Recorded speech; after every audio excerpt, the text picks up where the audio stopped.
Aujourd'hui pour en savoir davantage sur le fonds d'urgence en appui communautaire et les appuis spécifiques pour la Montérégie. Des petits éléments avant qu'on commence. La présentation devrait durer une quinzaine de minutes avec une période de questions, donc on ne prendra pas votre heure de lunch en entier. Euh, la plupart d'entre vous, pour une raison là, que l'on ignore, la plupart d'entre vous êtes branchés sous le nom d'une personne qui est responsable des communications à la Fondation du Grand Montréal. Donc, si c'était possible pour vous d'aller dans vos paramètres, si vous voyez que vous apparaissez sous le nom de Marion Dole, allez dans les paramètres et cliquez droit euh, sur votre nom. Vous pourrez changer, vous renommer. Donc, comme ça, on pourra voir votre nom réel et vous donner la parole au moment de la période de questions. Et aussi, on aime toujours, bien sûr, voir qui est présent sur l'appel. Cette présentation-ci sera enregistrée pour rediffusion plus tard ou pour partage éventuel auprès de d'autres organismes si c'est nécessaire. Les questions, si vous pouvez les poser en tout temps dans la boîte de chat et elles seront répondues là, en temps réel. Sinon, vous pouvez aussi poser vos questions en signalant, en levant la main sur la fonctionnalité là, qui est disponible sur Zoom. Et à la fin de la présentation, ça va nous faire plaisir de répondre aux questions. Donc, je me présente, Marie-André Fermard, je suis directrice du Fonds d'urgence en appui communautaire pour la Fondation du Grand Montréal. Je vais commencer rapidement par faire un survol de qui est la Fondation du Grand Montréal, un exemple de projet majeur que la Fondation du Grand Montréal réalise, et ensuite vous parler plus spécifiquement du FUAC, le Fonds d'urgence en appui communautaire, et l'appui en Montérégie. La Fondation du Grand Montréal a une double mission, donc encourager la philanthropie comme levier important pour le mieux-être des résidents et résidentes du Grand Montréal. Le Grand Montréal comprend la Rive-Sud. En fait, c'est le territoire de la communauté métropolitaine, la CMM. Mais pour les besoins du FUAC, on a élargi notre territoire à l'ensemble de la Montérégie. Il y aura une carte qui vous sera présentée un petit peu plus tard dans la présentation. Donc, comme je vous le disais, la mission de la Fondation du Grand Montréal, c'est d'encourager la philanthropie. Comment ça se fait? C'est en engageant les individus, des familles, des organisations à soutenir la communauté par la création de fonds pour appuyer des causes. Donc, c'est à toute fin pratique la création de fondations, la fondation privée pour des donateurs. En prenant en charge, la fondation prend en charge tout le processus administratif dans la gestion des fonds, la création de ces fondations-là. Et on se charge aussi de faire fructifier les actifs de ces philanthropes, de ces organisations aux individus qui créent des fonds ou des fondations, des fonds propres chez nous, à la Fondation du Grand Montréal. Et on s'assure de faire une gestion saine des fonds qui sont investis et ensuite d'identifier les projets les plus porteurs, les organismes dans la communauté à supporter. La Fondation du Grand Montréal fait partie d'un mouvement qui est international. Au Canada, c'est les fondations communautaires du Canada qui chapeautent notre organisation. Il y a plus de 200 fondations communautaires à travers le Canada qui gèrent environ 6 millions d'actifs. Pour ce qui est des projets majeurs qui sont la signature, en fait, des fondations communautaires et de la Fondation du Grand Montréal, il y en a plusieurs. Je vais m'attarder plus spécifiquement sur les signes vitaux du Grand Montréal qui a été dévoilé le 9 juin dernier, donc tout récemment. Le document est disponible sur notre site web. Je vous invite à le consulter. C'est un portrait de la situation socio-économique du Grand Montréal, la Montérégie et la Couronne-Nord, et en fonction de différents enjeux qui sont collés sur les objectifs de développement durable de l'ONU pour ceux et celles qui sont familiers. Donc, on y parle d'environnement, d'éducation, de bien-être en général, santé, bien-être, on y parle de qualité de vie. Donc, un ensemble d'éléments qui sont démontrés. Et en fonction de tout ça, on fait le parallèle avec la vitalité communautaire dans la grande région de Montréal. Ce document-là a été produit, les recherches ont été effectuées et terminées avant la fin de l'année 2019, donc avant la pandémie. Euh, c'est donc dire que le document ne reflète pas la réalité actuelle, mais avec ce que l'on voit en ce moment, c'est que les enjeux qui ont été identifiés dans ce document-là ben, n'ont été qu'exacerbés là, au cours des derniers mois. Et de là, l'importance du projet dont on va vous parler, le Fonds d'urgence en appui communautaire.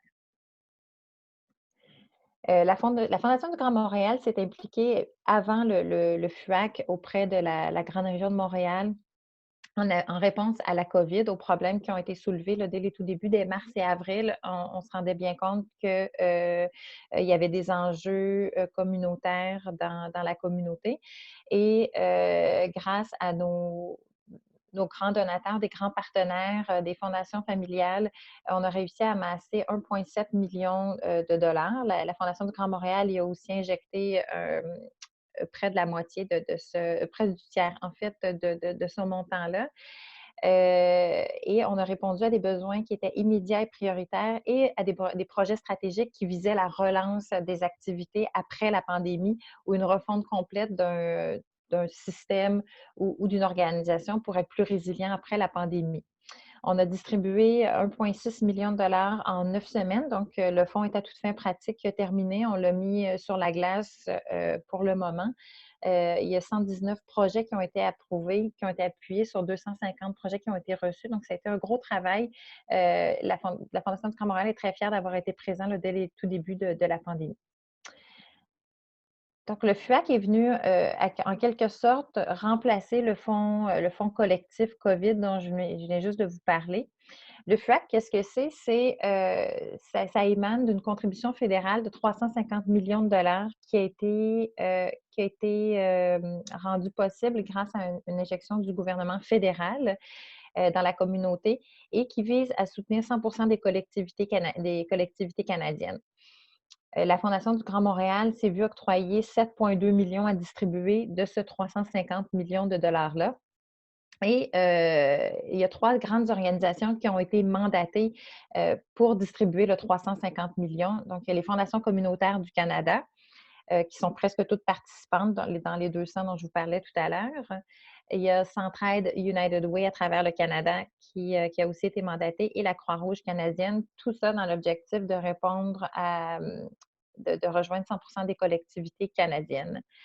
Donc, ce qui est important à retenir ici, c'est qu'on est 3 entités donatrices qui distribuons la même grande enveloppe de 350 millions de dollars. Donc, le même projet, la même dépense ne peut pas être demandée aux 3 organisations parce qu'évidemment, cet argent-là doit répondre à des besoins des projets qui sont différents les uns des autres et la même dépense ne peut pas être payée 2 fois.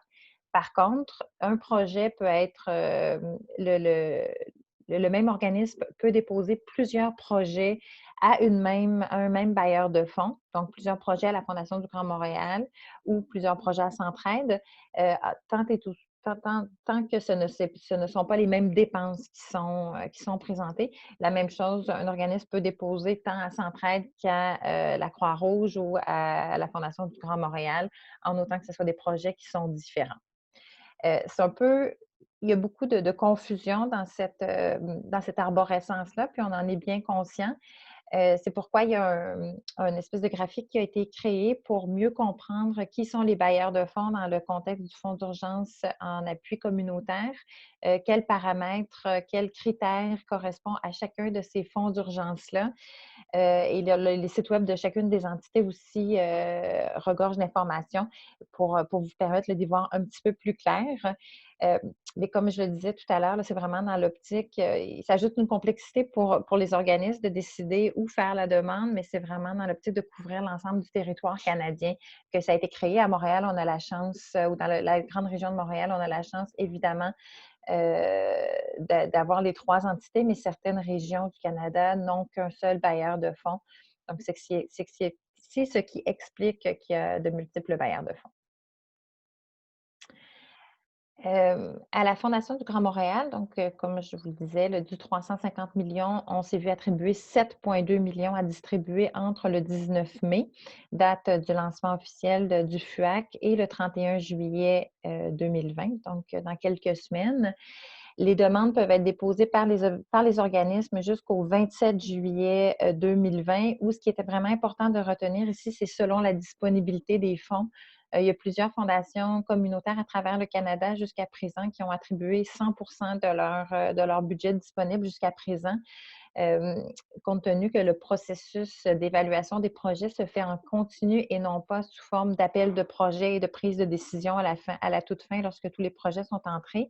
Donc, les projets sont évalués par un comité interne à la Fondation à chaque jour. On reçoit entre 15 et 25 demandes chaque jour qui sont évaluées, compilées, comparées, et une fois par semaine, il y a une rencontre d'un comité décisionnel qui fait la distribution officielle de ces fonds-là, et les organismes sont informés une fois par semaine de, de, de l'octroi ou non de la subvention. Donc, les territoires qui sont couverts par ce 7,2 millions-là, avec le pourcentage du budget qui a été attribué, il y a Laval, la Couronne-Nord qui a reçu 22,4 du 7,2 millions, l'île de Montréal, 43 et la Montérégie, 33,8 du budget. Tout ça, ces chiffres-là ont été calculés en fonction des populations domicilant sur le territoire. Au niveau de la Fondation du Grand Montréal, les organismes qui peuvent être soutenus dans le cadre du FRAC, c'est bien sûr les organismes de bienfaisance enregistrés qui sont notre clientèle, disons, plus habituelle, donc détenir un numéro d'enregistrement à l'Agence de revenus du Canada, mais aussi des associations canadiennes de sport amateur, des municipalités canadiennes, ça c'est nouveau pour la Fondation du Grand Montréal, puis c'est spécifique à ce projet-là, et des organismes municipaux, les Premières Nations ou organismes publics enregistrés qui remplissent des fonctions gouvernementales au Canada. Vous avez ici la carte du territoire qui est desservie par la Fondation du Grand Montréal. Donc, ce que vous pouvez voir, c'est que la Montérégie, c'est un vaste territoire qui est limitrophe avec d'autres fondations communautaires. L'Estrie particulièrement, là, on est tout près de cette fondation communautaire-là.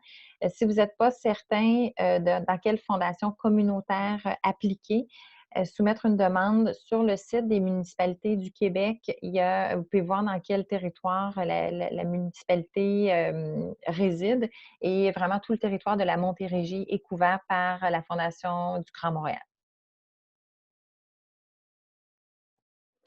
Au niveau des projets et des dépenses qui sont admissibles chez nous, à la Fondation du Grand Montréal, je prends la peine vraiment de le spécifier à chaque fois parce que les critères de Centraide et de la Croix-Rouge sont vraiment sont différents, et ça vaut la peine de prendre un peu de temps pour regarder les critères de chacun des bailleurs de fonds. Mais chez nous, à la Fondation, il faut vraiment que le projet qui est présenté pour recevoir une subvention dans le cadre du Fonds d'urgence en appui communautaire, c'est que ça réponde clairement à un besoin pressant d'inclusion sociale ou de bien-être qui a été causé par la COVID-19 et qui dessert un ou plusieurs groupes vulnérables, et qu'on va vous présenter. C'est quand même une définition qui est très large, mais le projet doit être en réponse à un besoin qui a été causé par la COVID. Donc, c'est vraiment le critère de base qui sert à l'évaluation de tous les projets. Les dépenses qui sont admissibles doivent être réalisées entre le 1er avril 2020, donc c'est rétroactif au 1er avril, et complétées avant le 31 mars 2021. Donc, c'est des projets qui sont à courte durée et qui doivent être réalisés là, avant le 31 mars 2021. Et les projets, le montant maximal qui est octroyé pour un même projet est de 75 000 $. Au niveau des projets qui sont admissibles, je ne les passerai pas en revue complètement avec vous. Ils sont disponibles sur le guide de candidature qui est sur notre site Web et sur le site Web des Fondations communautaires du Canada. Mais ils sont Et puis c'est pas une liste exhaustive non plus, mais ça vous donne une bonne idée là, de type de projets qui sont admissibles. Des projets, en fait, qui ne seraient pas admissibles sont aussi disponibles dans le guide de candidature. On parle de projets de rénovation majeure d'un bâtiment, de l'achat d'un bâtiment. En fait, tout ce qu'on peut présumer qui était envisagé avant la pandémie et qui ne répond pas là, spécifiquement à l'urgence de la pandémie. Les populations vulnérables, comme je vous disais, c'est puis il y a une seconde page, qui s'en vient après. C'est ils sont assez larges, c'est vraiment le contexte qui fait en sorte que ces populations-là sont décrites comme étant vulnérables et c'est vraiment important que dans la description de vos projets, lorsque vous remplissez le formulaire qui est par ailleurs très court à remplir, ça soit bien décrit, que le contexte, que la table soit mise pour qu'on comprenne la vulnérabilité des populations. Puis qu'est-ce qui fait que le contexte, la COVID les rend encore plus vulnérables. Donc, ça n'a pas besoin nécessairement d'être des enfants ou des jeunes issus de milieux défavorisés. Bien évidemment, c'est pris en considération lorsque ce l'est, mais tous les enfants et les jeunes, par exemple, sont considérés comme étant des personnes vulnérables. Et puis, vous avez aussi ces exemples de population dans le guide de candidature qui est disponible sur le site web.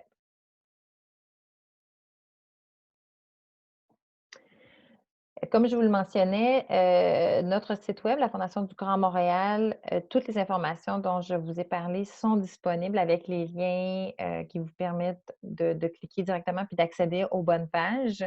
Le portail des fondations communautaires du Canada, c'est là que vous devrez, si vous le souhaitez, faire une demande et c'est là aussi que vous trouverez le guide de candidature. Qui est un document qui est, comme je vous le disais, qui est quand même assez court à lire, mais qui vaut la peine, puis qui peut vous permettre là, de présenter une demande adéquate et bien formulée. Et vous avez aussi sur notre site web, ainsi que sur le portail des fondations communautaires, le formulaire de reddition de compte en anglais et en français, qui est très, très court à remplir. Donc, on a eu conscience de la lourdeur, de la complexité, en fait, des multiples fonds d'aide, fonds d'urgence qui ont été déployés depuis les derniers mois. Et le processus actuel est très court et vous permet là, de compléter la demande, de réaliser le projet et de faire une reddition de compte là, assez facilement.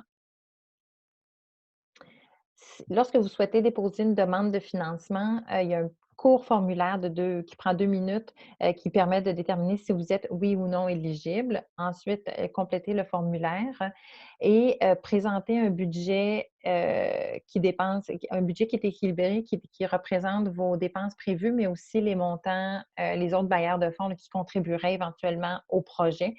C'est important. Le budget, la présentation d'un budget n'est pas obligatoire selon le processus de demande de financement, mais c'est un document qui est très, très aidant pour le comité décisionnel et le comité d'évaluation, qui nous permet de comparer les projets, de bien comprendre l'ampleur du projet, la nature du besoin, et les autres bailleurs de fonds pour qu'on comprenne comment un appui de la Fondation du Grand Montréal viendrait s'insérer dans un montage financier. Donc, c'est un document, bien qu'il n'est pas obligatoire, qui est fortement recommandé de compléter pour une meilleure compréhension là, du comité. Au niveau du délai d'évaluation, on essaie aussi d'être très rapide. Comme je vous le mentionnais, les demandes sont évaluées en continu à tous les jours et les décisions sont prises chaque semaine. On essaie là, de garder 5 à 7 jours ouvrables pour répondre aux demandes entre le moment où vous déposez un projet et le moment où vous recevez l'acceptation. Ça peut aller jusqu'à 10 jours là, dans certains cas. En ce moment, par exemple, les demandes, on en reçoit énormément à chaque jour. Donc, évidemment, ça prend un petit peu plus de temps, mais on travaille avec beaucoup de diligence pour s'assurer une réponse la plus rapide possible pour les organismes. Et la confirmation, c'est un courriel. Une fois que le projet est accepté, les organismes sont avisés par un courriel. Ensuite, avant que le paiement soit émis, il y a une convention de don qui doit être signée par l'organisme avec la Fondation du Grand Montréal. Le gabarit vous est fourni.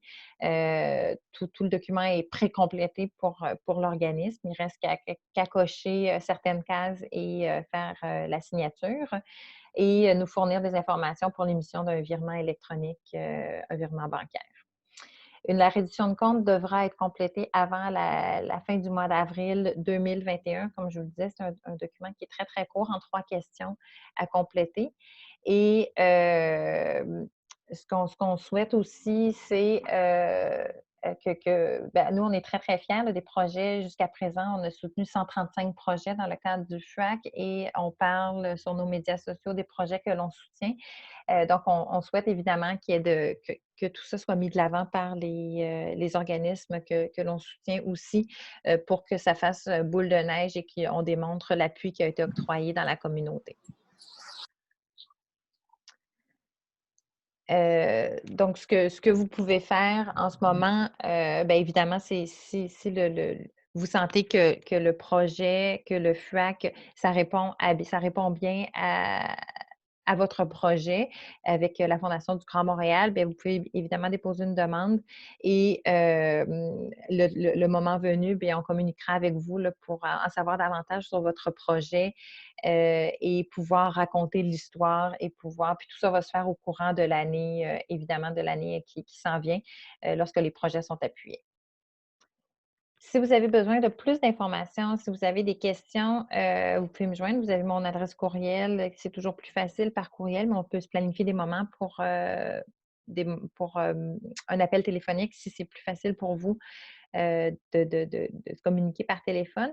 Et il y avait Tasha Lackman, qui est vice-présidente Philanthropie et Communauté, qui est aussi disponible pour répondre à vos questions si cela s'avère nécessaire. Donc, ça fait le tour pour le moment de la présentation du FUAC. C'est beaucoup d'informations. C'est pourquoi là, ça me fait toujours plaisir de vous répondre de façon individuelle, par courriel ou téléphone, hors rencontre. Mais en ce moment, c'est une belle opportunité. Il nous reste beaucoup de temps pour répondre. J'ai vu qu'il y avait plusieurs questions qui étaient rentrées dans la boîte chat. Donc, je pourrais demander à Elisabeth de nous en faire part. Et puis, si certains d'entre vous avaient des questions à poser verbalement, bien, je suis disponible aussi pour y répondre maintenant. On a une question là, de Valérie Vivier pour ce qui est des dépenses. Juste pour être certaine, un porteur de projet ne peut soumettre son projet qu'à un seul fonds. Donc, peut-être si tu veux clarifier ce côté-là là, au niveau des projets, des questions qui reviennent souvent sur le terrain par rapport à ça. Parfait. En fait, le même projet pourrait être déposé chez Centraide et à la Fondation du Grand Montréal tant et aussi longtemps que ce ne sont pas les mêmes dépenses. Exemple, une banque alimentaire qui souhaite donner des coupons de nourriture ou acheter de la nourriture et qui a aussi besoin d'un congélateur pour stocker cette nourriture-là, pourrait déposer la demande de l'achat de congélateur à la Fondation du Grand Montréal et l'achat de nourriture à Centraide, par exemple. Il faut savoir qu'on est en contact constant avec Centraide et la Croix-Rouge, justement, pour s'assurer qu'il n'y a pas une duplication des dépenses. Mais le même projet peut, en effet, être déposé à un ou l'autre. On regarde vraiment la dépense.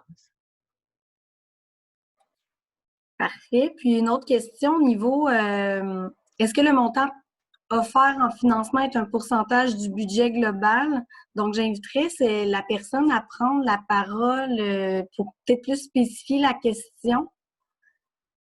Oui, bonjour. Oui. Merci. Vous m'entendez? Oui. Excusez, j'ai un petit monstre derrière. Par exemple, si mes dépenses totales de mon projet sont de 100 000, est-ce que vous évaluez le montant offert? Parce que vous avez dit que c'est jusqu'à 25 000. Est-ce que c'est, disons, vous dites, bon, ben c'est 25 des dépenses totales parce que pour vous, c'est important qu'il y ait d'autres bailleurs financiers, là? En fait, le projet, la Fondation du Grand Montréal peut octroyer jusqu'à 75 000 par projet. Donc, d'une part. D'autre part, non, on ne calcule pas en fonction d'un pourcentage, mais plus en fonction du côté réaliste du projet. C'est pour ça que si c'était possible pour vous ou d'autres organismes qui auraient la même question, de compléter le budget qui est disponible, le gabarit du budget est disponible dans le formulaire pour démontrer qu'est-ce qui occasionne les coûts qui totalisent, exemple, 100 000 qu'est-ce que vous demandez, qu'est-ce qui serait payé avec le 75 000 que vous demandez ou le montant que vous demandez à la Fondation du Grand Montréal avec le plus de détails et d'exactitude possible. Puis là, s'il y a un manque à gagner, comment ce manque-là serait, où vous iriez le chercher? Parce que nous, on évalue tout ça en se disant, ben, est-ce que le projet est réaliste si la Fondation du Grand Montréal ne donne pas 100 du montant? Puis ça arrive à quelques exceptions près, le montant qui est accordé correspond à 100 du montant qui est demandé, mais ça peut aussi arriver qu'on va, pour toutes sortes de raisons, octroyer un montant qui serait un petit peu moindre au montant qui est demandé. Mais c'est important pour nous de connaître ce qui serait fait avec l'argent octroyé par la Fondation du Grand Montréal et puis qui d'autre serait dans le projet. Est-ce que ça répond mieux à votre question? Très bien, merci. Merci. Une autre question par rapport à un souci technique là, avec la plateforme, que la personne ne voit plus son compte créé sur la plateforme. Ça, c'est des questions que j'ai un petit peu plus de misère à répondre, mais je vous invite à m'écrire un courriel avec votre question exacte. Et puis, il y a il y a un soutien technique au niveau de la plateforme. Tout ça, c'est pris en charge par les fondations communautaires du Canada. Et moi, je peux servir de relayeur dans cette question-là, là, avec plaisir, puis faire les suivis pour vous. Mais simplement m'écrire là, votre enjeu puis votre question par courriel, s'il vous plaît. Puis, si vous avez une capture d'écran, c'est encore mieux.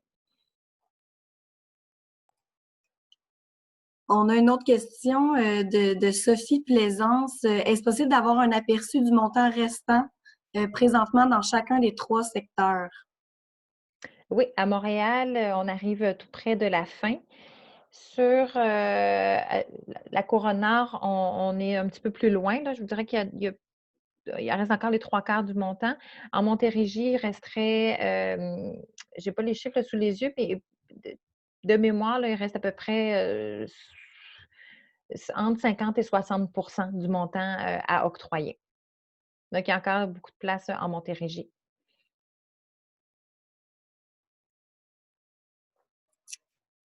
On n'a pas de questions dans le chat. Si vous avez des questions, je vous invite à lever la main ou à activer votre micro pour profiter de l'occasion de poser vos questions ou le poser directement dans le chat.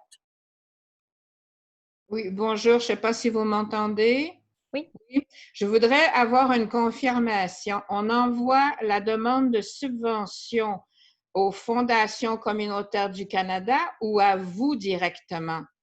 Vous devez récupérer le formulaire c'est une plateforme qui est gérée par les fondations communautaires du Canada. Oui. Vous pouvez y accéder soit directement dans un moteur de recherche ou par notre site, le site de la Fondation du Grand Montréal. Dans les 2 cas, vous arriverez à la même page. Et lorsque vous complétez le formulaire, vous devez cliquer sur la fondation communautaire à laquelle vous voulez déposer une demande. Comme par exemple, un projet qui serait Pan-Québec ou Pan-Canada doit déposer plusieurs demandes à chacune des fondations communautaires correspondant au territoire où ils souhaitent déposer une demande. Donc, vous aurez le choix de déposer la demande à la Fondation du Grand Montréal. Donc, il va y avoir donc on passe par la fondation communautaire ou les fondations communautaires et après ça, dans la liste, il va y avoir votre nom ou le nom de la Fondation du Grand Montréal qui va être indiqué. Exact. OK, Oui. d'accord. Merci beaucoup. Ça me fait plaisir. Le nom est Françoise, je n'arrive pas à changer le Marion Dole. Une autre question, est-ce qu'il y a un souci sur la répartition des sommes sur le territoire pour s'assurer d'une certaine équité territoriale? Oui, tout à fait. Puis là, j'imagine que la question fait référence à la Montérégie, par exemple, pour que les sommes ne soient pas toutes accordées à Longueuil, par exemple. Si j'ai bien compris la question, là, je vais y répondre. Si ce n'est pas le cas, n'hésitez pas à me corriger. On fait une vigie qui est vraiment qui est le plus pointu possible pour en effet s'assurer qu'il y a une répartition au niveau du territoire. Mais comme les évaluations se font en continu et puis que des décisions doivent être prises à chaque semaine, c'est en fonction des projets que l'on a sous la main à ce moment-là. Donc, il se pourrait qu'il y ait une certaine inéquité qui serait bien involontaire de notre part. Mais on a vraiment un souci, on maintient des statistiques qui sont à jour pour regarder quelles villes sont soutenues, quelles villes ne sont pas soutenues. La même chose sur les arrondissements à Montréal.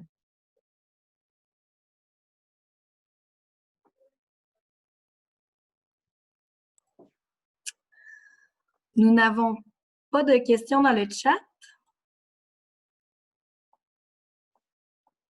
Est-ce que quelqu'un d'autre voudrait prendre la parole avant de terminer le webinaire?